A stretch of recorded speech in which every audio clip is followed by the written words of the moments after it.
আছো, তোমরা ভালো আছো, আমরা ভালো আছি। তো আজকে আমি ঋতুর সাথে প্র্যাঙ্ক ভিডিও করবো, তাই না? হ্যাঁ হ্যাঁ, তো আমার শান্তির সাথে আগে করবো ভাবছিলাম, যে দেখে নিয়েছি। তো ঋতুর সাথে করবো, চলো আগে ঋতুর কাছে যাওয়া যায়।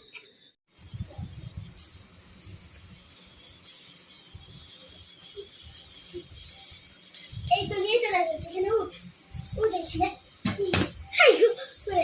তোর দিদি মোবাইল দেখতেছে, কিচ্ছু হবে না, উঠ উঠ।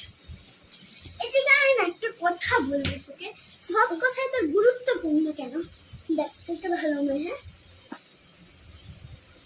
হ্যাঁ বাবা ঋতু, তুই এরকম করবে কখনো ভাবি না।